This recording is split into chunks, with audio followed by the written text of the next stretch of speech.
Okay, good afternoon, everyone. Welcome. My name is Franklin. I'm one of the two co-founders of NorCal SCI, which stands for the Northern California Spinal Cord Injury Foundation.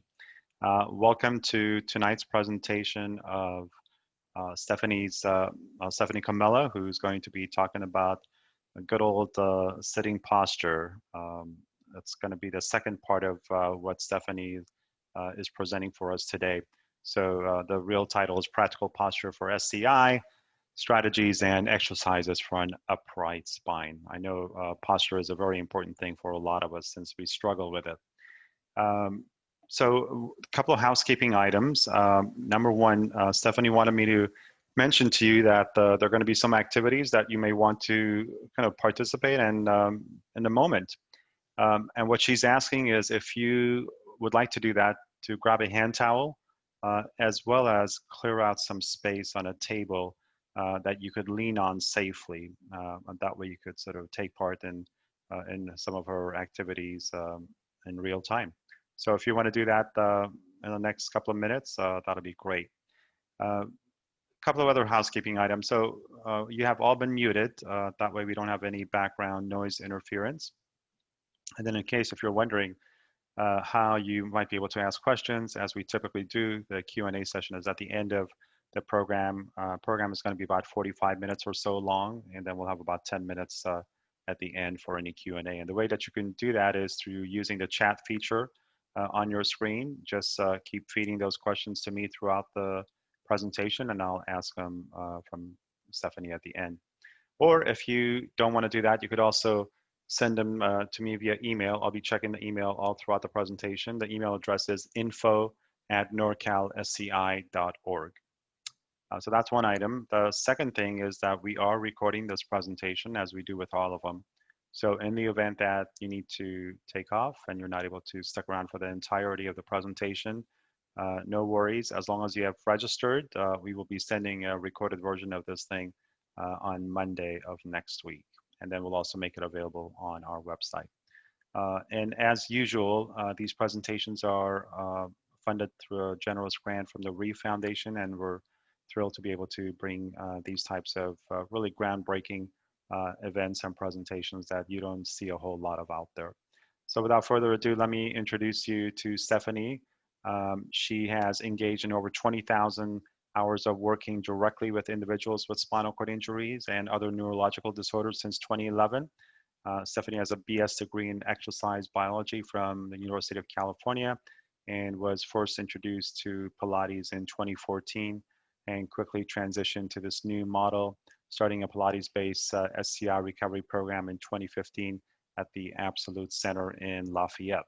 She is a Pilates Method Alliance nationally certified Pilates teacher through Balanced Body, as well as an American Council on Exercise Professional since 2008. She blends her formal education, Pilates, and other mindful movement modalities with neurological science to provide an intuitive, hands-on style of teaching focused on body reconnection.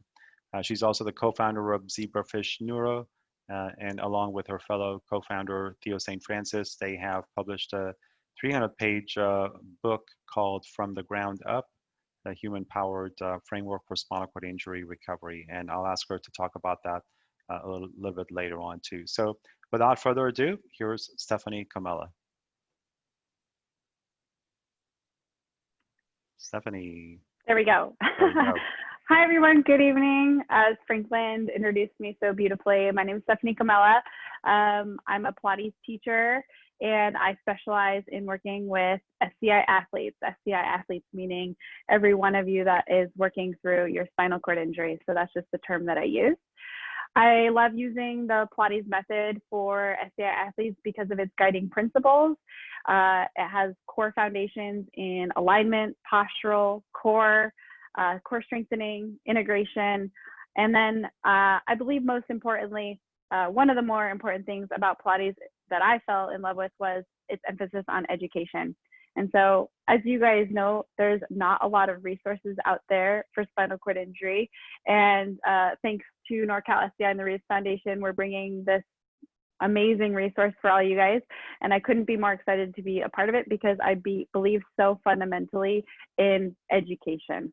All right, so this is my third installment of 6 presentations on Pilates for SCI. If you guys didn't check out the first 2, I recommend you go back and find those on the NorCal SCI YouTube channel, because this is sort of the second installment.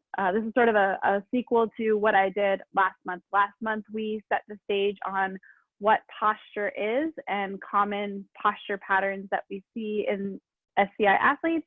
And then today we're going to be talking about how do we address those patterns through stretching and exercise. I am going to be doing a little review on what we talked about last month in case you missed it, but I do want to also review it because I think it's also good to see and hear things a couple times just to really hit it home. So I'm going to screen share, and here we go. Great. So I'm going to leave my screen on this funky editing page just because it's easier to click in and out of the screen share and back onto me. So obviously today's topic, practical posture, strategies and exercises for an upright spine. A couple just housekeeping things, rules, if you will. Anything that we do today, we are going to be doing some movements, as Franklin said, and so don't do anything that hurts. Use common sense if it's right for your body. Of course, I can't see a lot of you, and I don't know a lot of you. I haven't worked with you, so please use common sense when we're doing the exercises. And then also do what you can. So I'm going to layer in challenges as we go. So I'll sort of start at a foundation level and then layer in exercises. But if you need to recruit a helper to help you out, or you can watch and observe my movement, learn the concepts, and then maybe revisit later on the recording with the helper later on. So keep that in mind. I also like starting out my lectures with my presentations with this phrase, which is kind of a casual phrase, but it's kind of how I see it all in terms of education. So learning how your body works so that you can be a better user of it. Going off of this idea that education and understanding what's under the hood is going to take you far further than sort of a follow the leader type class as I describe them. So today will be more interactive than the presentations have been in the past, but I also want to give you this foundational education on why what we do works and how to best implement it. Last time we learned what the importance of self-assessment was, because again, I can't see you guys, some of you, and I don't know you guys. So I'm going to help you guys go through a little body scan that will give you more awareness of what your body is and help you bring your attention into your body so that when we describe things later on, you can have better context to how it applies to you.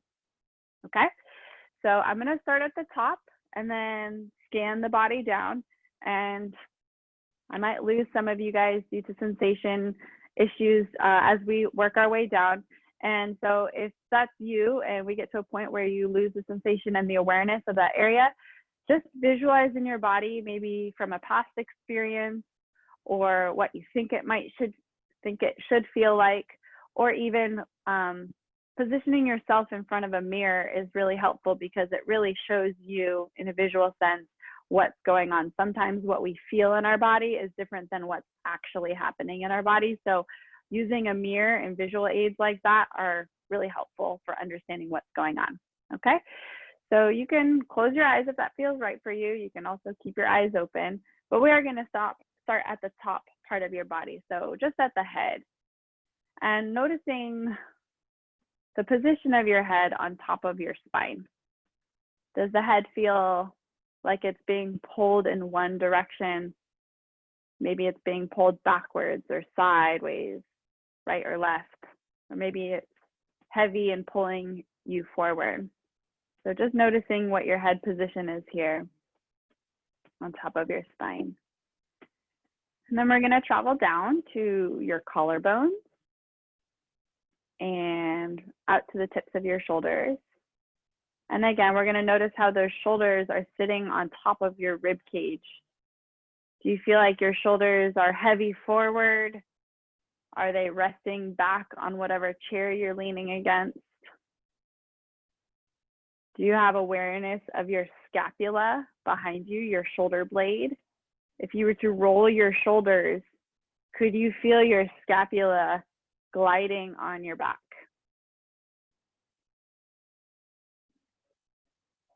Okay. And then we're going to come to the mid part of your spine. And notice your mid part of your spine, so right in between your shoulder blades.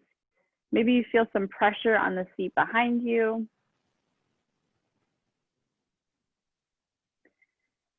Maybe you feel it more skewed, so you have one side of your back on the backrest and one side lifted off. Stephanie, if I may interject, I don't know if you are sharing your screen. You want to share your screen, or you want to share sort of the camera? Oh, no, right it doesn't now. matter. I'm just talking. Okay. I'm narrating. Yeah. All right. I can do that just for the camera. All right, so then let's travel down to the mid part of your back. And again, noticing if you have pressure on the back part of your chair. If you have bias to one side or the other touching the chair. And we'll come down to the low back. Is your low back, the part of the spine on the low part of your back, pressing into the backrest, or is it lifted off? Do you have one side heavier than the other side? And then also notice either through your low back or your mid back, maybe someone in there, if you feel your ribs are biased to one side or the other. So there's the rotational component of pressure into the backrest, but then there's maybe a shift also, a side-to-side shift.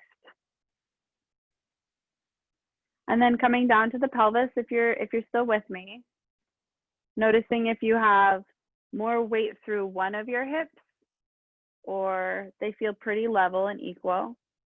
You can even use your hands to help you feel a little bit, where is the position of my bones, making sure that your pelvis is level and scooted back in the chair and not having one hip forward or one hip back.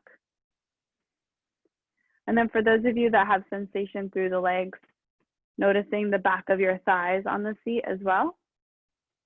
And then maybe even pressure through your feet. Great. So again, bringing your awareness into your body is the best way that you can make change. You have to first understand what's going on in order to implement change, and then also see what change that made from your baseline. Okay, so if we're just trotting along, doing our exercises, how are we ever going to know if they're making a difference for us if we don't routinely check in and see what's going on? So for those of you guys that are watching the recording too, or have the recording, you can bookmark that timestamp and go through that body scan as often as you want. Or you do it for yourself. There's no science to it. You just go up and down. All right. Okay. How many of you was that the first time you did a body scan? Anyone? Yeah, we did it last session. So now we did it again, and maybe some of you guys the second time this session. Maybe you have a difference or a little bit better idea of how to tune into yourself. All right, so let's talk a little bit about what posture is. Again, we're recapping. Posture is the orientation of bones relative to one another and gravity. So how do our bones articulate and work around one another? And then I sort of see posture also as this idea of moving in and out of different shapes with ease. And I think we could all agree that that's probably another way of just staying at function. So being able to make different shapes with your body depending on what task we're doing and maybe what position we need to be in, and well, yeah, for a task, different tasks. So I've made this really bold. Sort of the takeaway posture in my mind is just your ability to make shapes. I'm gonna actually go for this because I have the animation. So let's also talk about good versus bad posture. In my book, there is no bad postures, there's just better postures. better postures depending on the task that we need. I also consider better postures to be ones that you aren't routinely in. So if you're constantly in a flexed position or a slouched position, that would be sort of your default posture. Then good postures for you would be working into extension or more of an upright spine. And maybe for some of you, that's the opposite of true. If you have rods holding you super stick straight all the time and all you want to do is flex the spine and stretch, then flexion would be a good posture for you. So keep that in mind as we're going through. The best posture for you is one that you aren't normally in all the time, and your ability to move in and out of different shapes. Let's also review the spinal movement so that when we can kind of get terminology down. So when I'm talking about exercises later on and I say extend your spine, you sort of know what I'm going with. Some of you may know this. Again, it may be review. So reflection on the left hand of the screen is a rounded spine, a rounded spine. Oh, and I also should note, all of the images that you guys see in the PowerPoint today are of SCI athletes. So I did not mock these up with able-bodied folks. These are all athletes doing this. And this is this redhead gentleman is my business partner, CEO St. Francis. He has a cervical level injury. Okay, so flexion, rounding of the spine. Extension on the right would be this upward extension of the spine. You can do this seated. You could do this laying on your back or on your stomach, in quadruped, hands and knees. But these are just the shapes that happen. We also have side bend, lateral flexion on the left here. And I was talking to an athlete earlier this week that Casey, the model in the photo here, probably wasn't the best model because he has rods in his back. So side bending is actually really challenging for him. But you can see how there's a side bend to it, sort of an arc in the spine, side bending or lateral flexion. And then we have rotation of the spine. Notice here on the rotation on CEO on the right that there's an axis going straight up and down his spine, and then he's rotating about that axis, sort of like a barber, you know, like one of those barber poles. So you can see the contrast here. Pure rotation on the right has an axial rotation, whereas on the left, he shifts laterally just a little bit. He shifts off to the side a little bit, and he's not necessarily on the axis of where his ear is. Like he is on the right side. So when you guys are working through your rotational exercises, keep that in mind that kind of the cheat way or easy way. I mean, if you're looking for pure axial rotation, you need to keep yourself centered over your pelvis. Also, this is obviously challenging if you have hardware, so don't push yourself in rotation. You need to pay attention to your limits there. All right, so let's do these movements together. I'm gonna turn off the screen share, and then we'll do these movements together. So hopefully you guys are ready to move today, because that's what the presentation is, a little bit more movement today.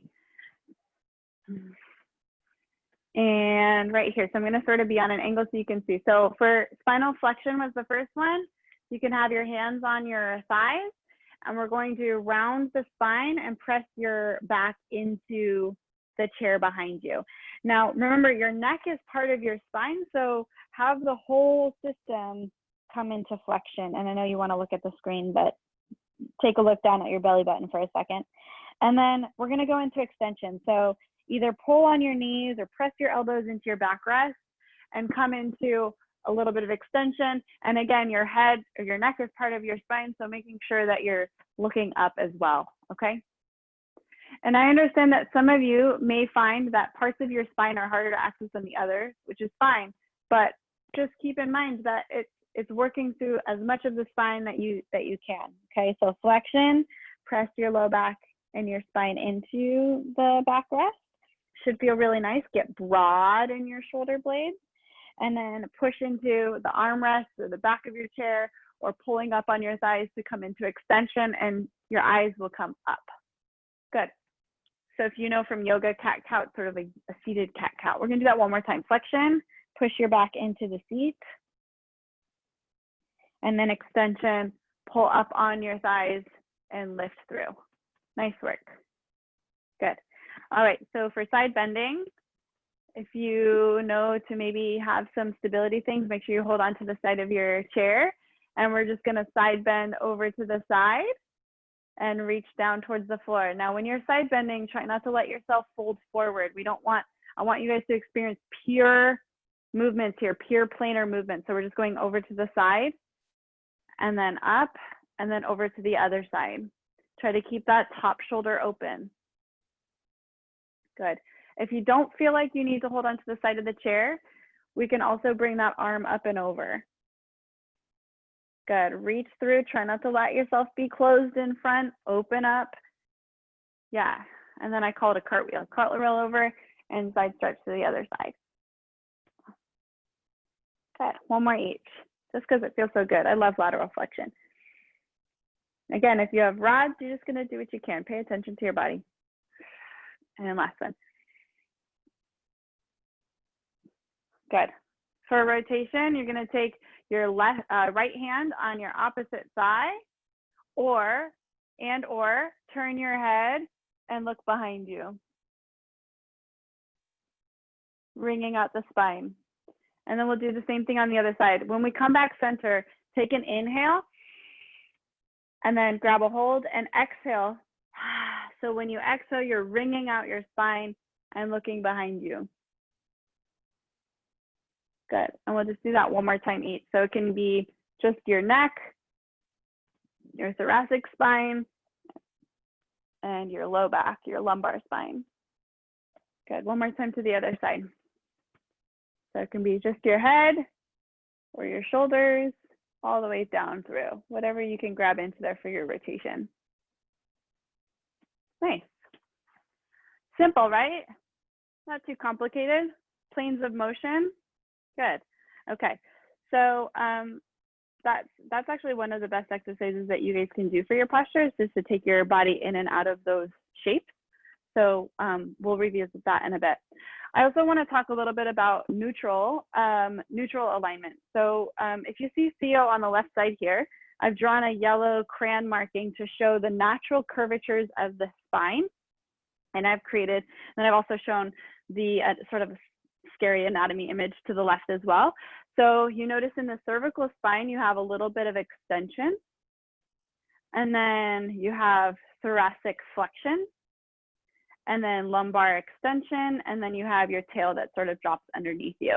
The reason why our spine is shaped in this way is for shock absorption. We're able to absorb shock with the curves of the spine.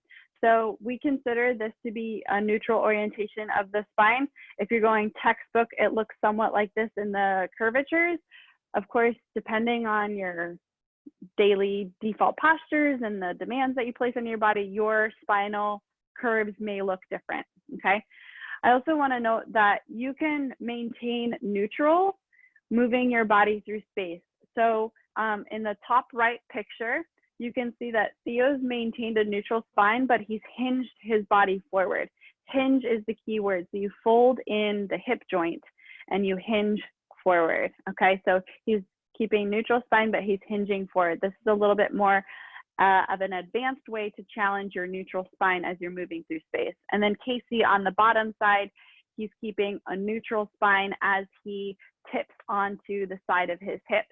So he's lifting up that, you see my hand on his, I guess that's his right hip, and we're lifting up the hip and rocking in. So you can hold neutral spine and still move through different planes through space.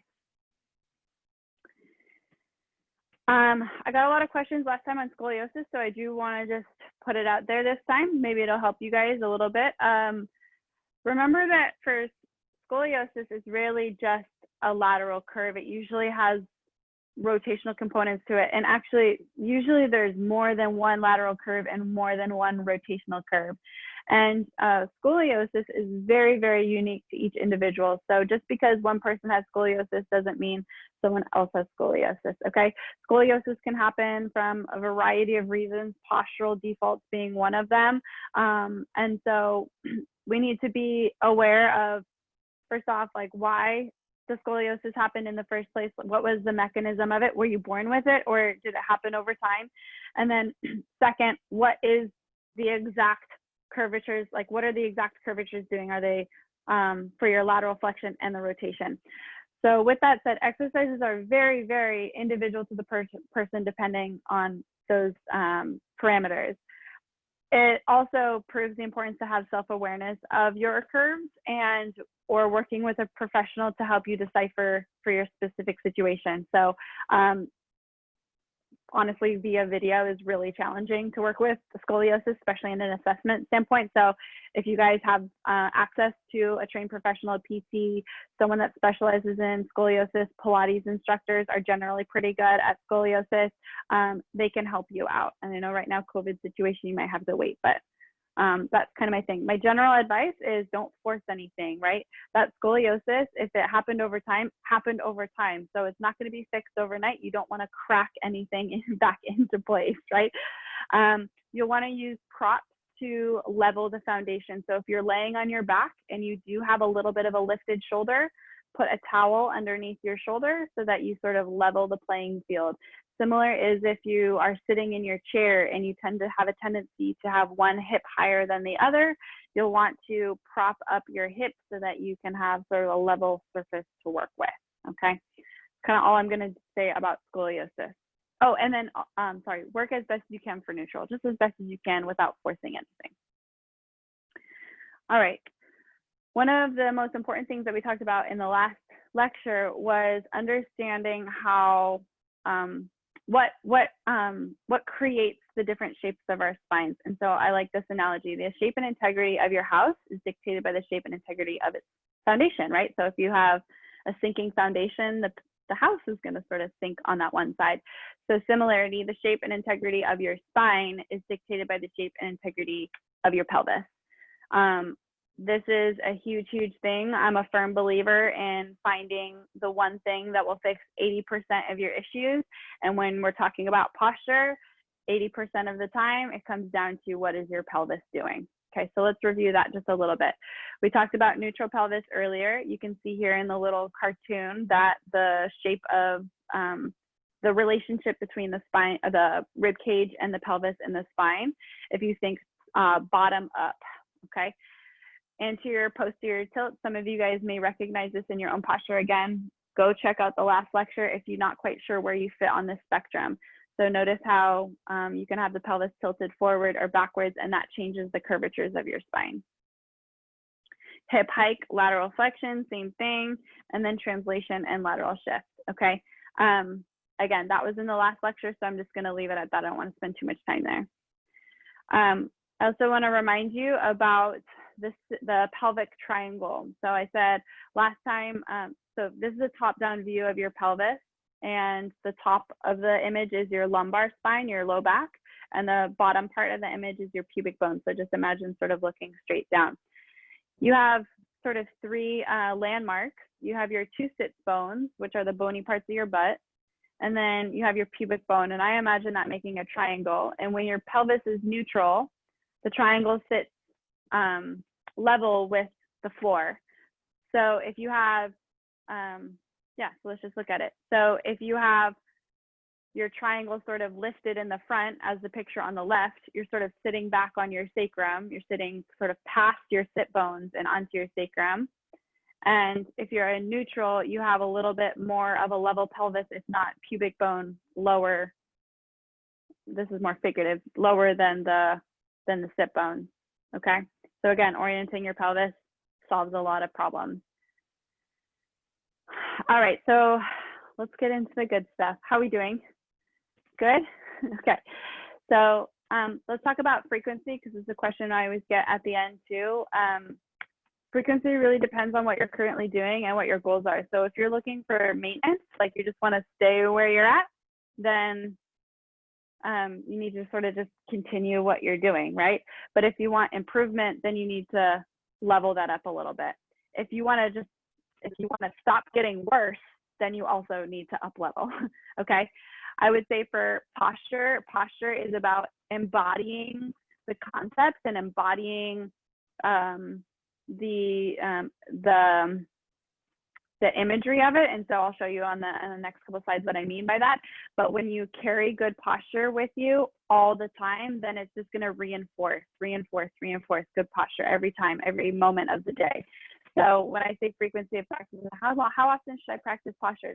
Just all the time, practice good posture. And then for those of you that need sort of a quantitative number, because I know that there's some of us out there, 2 to 3 mindful sessions a week. Okay, working on your, I think for especially for SCI athletes, working on spine, shoulder, spine posture is super key to keeping healthy joints and being improving function or maintaining function. Okay. With that being said, what do I mean by mindful? Mindful. That's like, okay, of course we should be mindful about everything that we're doing, but I want to emphasize that because a lot of what I see in the public sphere, social media, things that get posted from athletes and also therapy centers, I'm like, like what's going on in that person's posture? Like, it hurts me. So practice doesn't make perfect. Practice makes permanent. So whatever you practice is what you're going to be having inside your body. And I just pulled out this old picture from Theo. Doing exercises like this will not give you better posture. Air punches, med ball throws, battle ropes, overhead presses with a slumped spine will not get you better posture. It will not make you overall that much stronger. I would say prioritize alignment and quality over quantity, AKA do the not so sexy stuff. Like if you want results, you got to do the not so sexy stuff. And I just, back when I transitioned to the Pilates-based approach, I just said, okay, I'm not going to have, all the sexy stuff in my back pocket. I'm going to work on the foundations. And then that proved to be much more successful than what I was doing before with all the fitnessy type stuff. So again, I like to find the one thing that fixes 80% of your issues, and we'll go back to pelvis orientation. So let's have you guys position yourself really well in the chair right now. So make sure you're scooted all the way back. Maybe you lean forward and scoot your butt back so that you can really drop into the dump of the chair or the back of the chair. Make sure your hips are square. And maybe rock side to side to get equal weight distribution between the right and the left sides of your hips. Okay. And let's do, I also wanted, sorry. Before I unscreen share. Also a note, last lecture also I talked a little bit about training in the wheelchair versus training outside of the wheelchair. Remember, the wheelchair is meant to keep you safe and sort of confined in this space. But with that being said, then you can sort of just passively sit in the wheelchair as opposed to have to reflexively activate your posture muscles. So I understand that we need to stay in the wheelchair and we need to use the wheelchair, but if you guys, I really encourage you to try to work outside of the wheelchair. And even if that means laying down on your back to do your posture exercises, get out of the wheelchair, because the wheelchair is going to sort of like challenge you. It's going to make it harder for you in a lot of ways. All right. One of the biggest strategies that I have for you when you guys are working on your posture exercises is use props to help your alignment. So if you're unable to obtain the optimal alignment that we show in these images, then use props. The image on the left is a posture wedge. It's just this like blue, it's like dense foam. I love it. They're super cheap, $12 on Amazon. Look for a yoga wedge. You just pop it underneath your pelvis and it sort of drops. It pulls your pelvis into a position. You can also use back support. If you're using equipment, this is one of the pieces that I use in my studio. And actually Theo is showing quite a bit of extension with this sling, but basically he's got some springs with a sling around his back pulling him into extension. But I do want to show you guys how you can use a towel right now just in whatever chair you're using. So if you guys grabbed a towel, this is a good time to get involved. So take your towel or and either have someone help you or fold it in half, and it should be able to go like lengthwise, like your whole torso. I did this in the last lecture too, so if this is review, then maybe we just have a little bit more time to actually implement it. And you're just gonna roll the towel up. Yep. So now you have a really great prop. I'm gonna show you how to use it in your back, but you can also put this underneath your sit bones, just like the posture wedge showed you. So you can put it underneath your sit bones, and that will sort of boost you up into that triangle where the pubic bone is a little bit lower. Or especially if you're super nestled back into your chair, you just place the towel right on the top of your pelvis and then lean yourself back. And what that does is it pushes the top of the pelvis forward. So then by default, your pubic bone goes heavy, okay? So you can play around with that. Keep in mind that when you're doing this, you may not feel quite as stable in the chair. So if you're pushing a chair, just be mindful of the towel, because it's gonna sort of push you into this position, and then maybe having this feeling like you're falling forward. So that's a great strategy for you guys to have nice posture just in the chair. Okay, and then oh yeah, this is great. I want to make sure we hit this. So what I was talking about mindful before, and what I mean by mindful is creating a sensation in your body of lift. So it's one thing to move in your spinal movements, but it's another thing to move trying to decompress your spine. So with gravity and with disengaged muscles, gravity takes over pretty aggressively and can sort of make you feel really heavy. And I'm just going to use the word compressed, even though I don't love that word. So when you think of lift in your spine, you're creating space in between your vertebrae. And right here, we get this stacking of vertebrae, and you want to create that space in between, okay? I use cues like reach, lift, draw up. For extension, I use cues like shine a light out of your chest.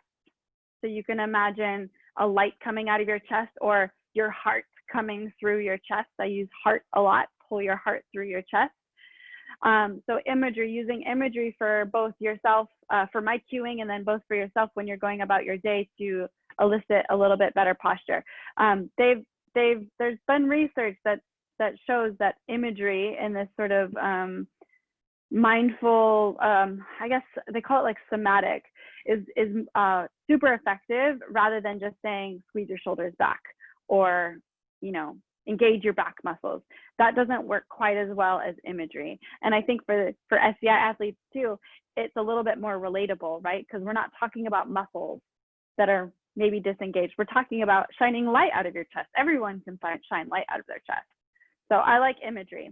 Another one that I really like is imagine a balloon on the top of your head growing you up. Okay, so those are just nice imagery, some imagery that you guys can play around with, and you'll hear me say when I'm teaching my classes. All right, I'm going to go through the next 3 slides. This is a bunch of exercises that we're going to go over in about 10 minutes. But if you guys want to screenshot this, because I'm going to take this down. So if you want to screenshot this screen or take a picture of it, it'll also be in the recording. Obviously, you can come back to it.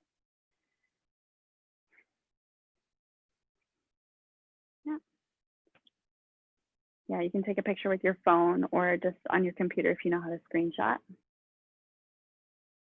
Yeah. Okay, I'm going to go to the next one. So that one was stretches from the floor and from the chair, and then exercises from the chair, which we'll probably go over a little bit today.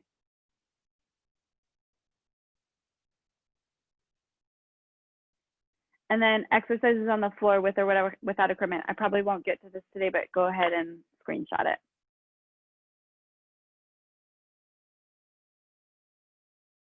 Great.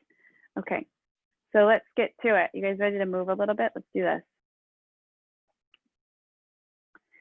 All right, so the first one we talked about, the first one I had on the list is collarbones. I actually did a great lecture presentation for NorCal's support group on shoulder stretches and the function of your shoulders, so you can check that out. But let's keep in mind here that collarbones are actually the only joint that connects your shoulders to your trunk. This is the only joint that it actually attaches. Isn't that incredible? So the function of this joint where your collarbone meets your sternum dictates the position of your shoulders forward and back. So if you're looking to have open shoulders, then your collarbone, because your collarbone is sort of this way, is actually going to leverage forward. So place your fingers, if you have that here, on just on your collarbones, and we're going to roll the shoulders forward, and you may feel the collarbones drop back. If they're stuck, they won't move, but they're supposed to go back. And then widen out your collarbones and push your front of the collarbone forward. So we'll just do that a few times. So draw in and then push open, okay? And you should have some movement in that collarbone, and I love it. I see a few of you guys, you're pushing your collarbones forward and you're finding extension. So isn't that beautiful? It just pairs wonderfully. And then we can do circles as well. And the collarbone sort of on that joint as well. Okay, so that's stretch number one. Super simple. You can do that anywhere, anytime. That's a really, really great one. Okay. The second one on the list was a chest stretch.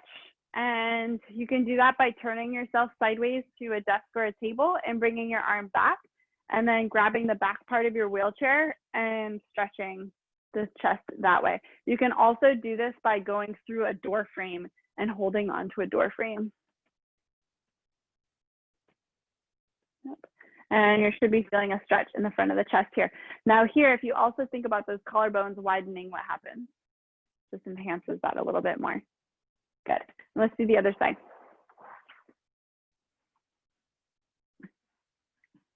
A little bit harder to turn around. Ugh.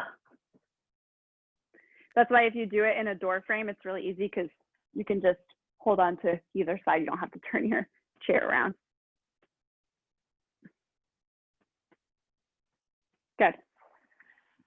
Nice. Second one, so that kind of moving down, is working through your spine. And I created this acronym called STIF, S-T-I-F, F, but we're not going to do the last F. And I explained that in the last video. But essentially, it's the acronym stands for side bending. And we already did this, so I'm just going to kind of push through that. Side bending, twisting, or, you know, on your knee, twisting. Bringing yourself inside out or extension. You can even do a little pressure relief on the chair and lift through.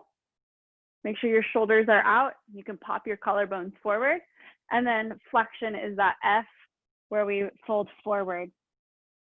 Okay, either folding forward completely or actively pressing into the chair. Now, if you're already normally sitting like this anyway, think about creating lift in that flexion. Okay, spine stretches.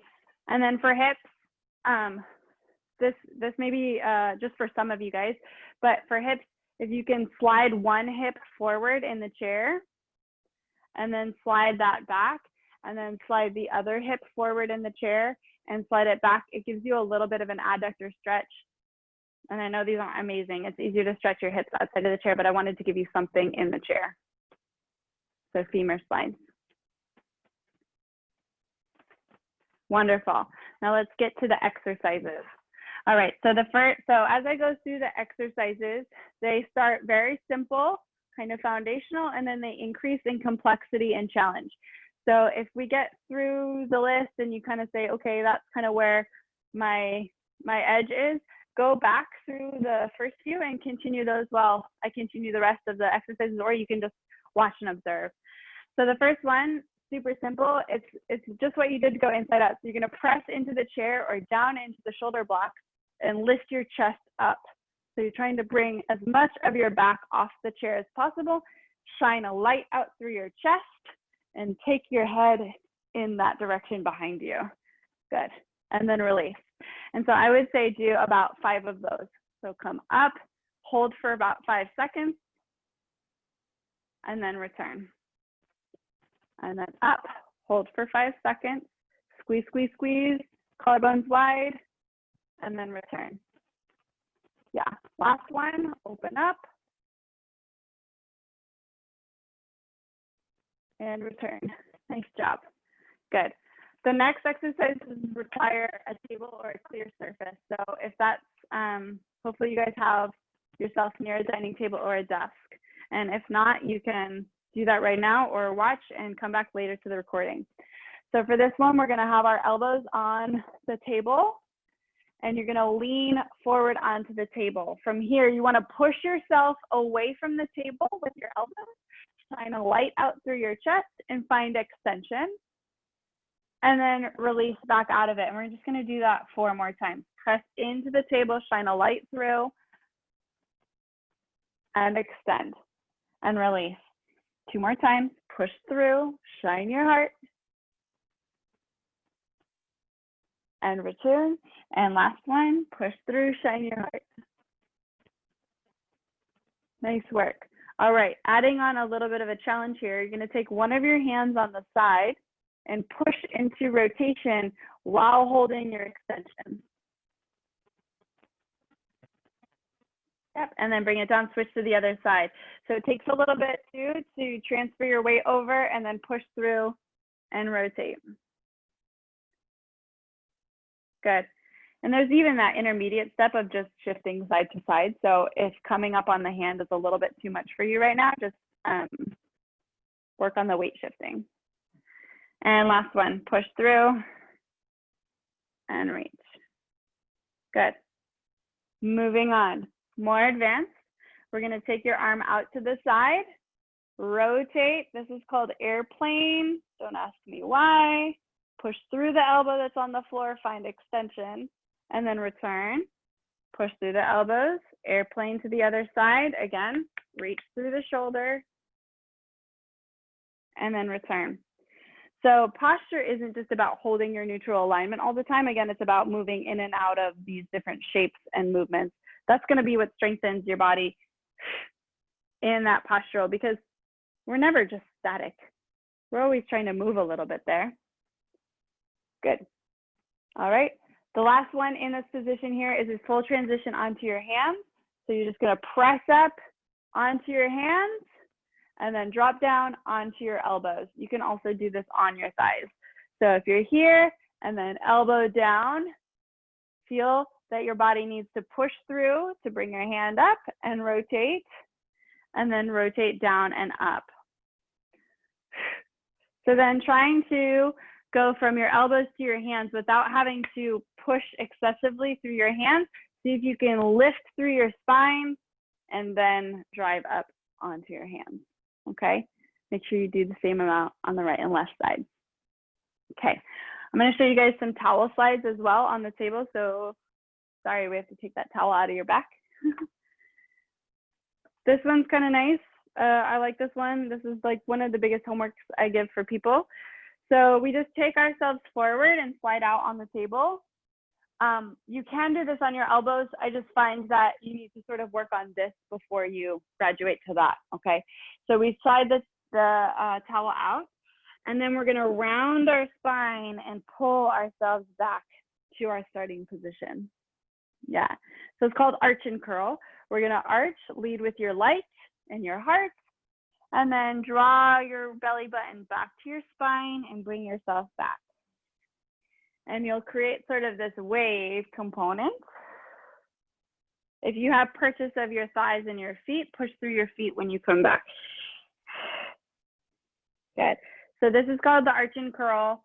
You can also do this, as I showed in the PowerPoint earlier, keeping your neutral spine and hinging. So that would mean reaching forward, keeping your hinge, and coming back up. Okay. This one, tendency for this one is to throw your head to get up. Try to keep your chin tucked and pull from your back muscles and push from your legs. Okay. You can also use your towel slides to do lateral support. So sliding the arm out and either doing the arm overhead or maybe just a little bit of tether here, and then push down through your towel and wave your body up. Reaching out. So this is the same thing, arch and curl. Roll through, wave up. Roll through, wave up. Again, making shapes with your spine, right? And you can also do the one that Casey was demonstrating, where we rock all the way onto the hip and then rock back, trying to keep our spine really straight over and back. All right there. So some good, easy stuff with the table and the towel. Of course, you guys, we always have the option of bands. I'm just gonna show this one quick and then we'll get to Q&A. Always having option of bands. I understand that I'm not sitting in a wheelchair, but it's kind of the same thing. If you guys do have bands, I recommend anchoring them higher. And then you can do rows here, tricep, so straight elbows. This gets the tricep involved. This is called chest expansion in Pilates. And then if you want to get real wild, we can do some work here, keeping the torso really stable and doing chest presses. When you have the resistance coming back, it wants to force you backwards. So keeping your abs nice and tight for the chest press, and then also not leaning too far in so that your body weight's just holding your spine. You want to keep yourself totally upright and straight for your chest presses. And then if you want to add a little challenge, some circles or even single arm circles too for that asymmetry. Okay, so I know that was a lot. You guys can review the list that I showed you at the beginning. Come back to the video, make a little workout for yourself. You can pause the recording as you go through it. Okay? I'm warm now. All right, so I think I'll just flash up my contact information if you guys have questions on any of that. It's right there, my email, Zebrafish Neuro, Instagram, our website. If you sign up for our newsletter, we'll kick you free stuff. And then also I'll share about my book. Is right now a good time, Franklin, to share the book? Yes, yeah, let's go right ahead. So the book that Thea St. Francis and I co-authored together is called From the Ground Up, A Human-Powered Framework for Spinal Cord Injury Recovery. We came into all this great Pilates stuff and we wanted to make sure that it could be shared on a wider scale. So we published a book that was released actually just in May. So within quarantine, it's pretty new. It's a full color book here. The first 5 chapters talk about talk about philosophy and background information for context. The middle section of the book talks about philosophy and the framework for recovery. So we talk a lot about why it's important to have awareness of your body, why we need to have connection with the nervous system, and then making sure that our patterns are well and efficient before we load our patterns. And then the final chapters of the book have a bunch of exercises. So we have all floor-based exercises that we go through, and some of these were described in the slides that I showed you, just pulled from there. And then, so a bunch of floor-based exercises, and then a bunch of exercises that are done on the Pilates equipment that I have at the studio, but you can easily recreate some of those systems at home, okay? So yeah, so the book is available. We can ship anywhere. You just go to zebrafishneuro.com/book to figure out how to order that. If you guys have any questions, we have, you can download chapter 1 for free, check it out. Also, if you aren't ready to pull the trigger on buying the book, Theo does book readings every other week or every 3 weeks or every month. So we kind of do that sporadically through our Instagram. I think we have 4 or 5 book readings on Instagram right now. So you can go to our Instagram page and just listen to the book. And he also adds his commentary. So that's a really great resource. And I think that's about it. Okay. Yeah, I'm ready for questions. Shoot Yes, we have a couple of them. Here. Hi, this one person says, everything I saw today is amazing, yet I am overwhelmed. Where do I start? I want to do all of them, she says, but where would I start? Yeah, start with the collarbone rolls and start with the stiff, the side bending, twisting, inside out, and flexion. Start with those collarbone rolls and stiff. Huge bang for your bucks. And then as long as you're mindful about those things, you're gonna have a great result from that. Also paying attention to your pelvis orientation. As I said, you know, the one thing that fixes 80% of your problems, figure out what your pelvis is doing, get that oriented well, and then do your exercises on top of that. Okay. Next question. Well, speaking of pelvis, the questioner says, my pelvic muscles are super tight anything in particular that I should be focusing on more in order to relax them? So are we talking about hip muscles or pelvic floor muscles? Not sure. Okay. Sure. Yeah, so the best way to stretch your hips is on a flat surface, so a bed or the floor. So get out of the chair. I think even just on a small scale, sitting in a different chair will do wonders for both your awareness, your postural strength, and then also stretching some of the muscles in your hip. Just sitting on a different surface, whether that's like harder or softer, is going to orient your bones different and then sort of stretch them in a way and work them in a different way. So there's that.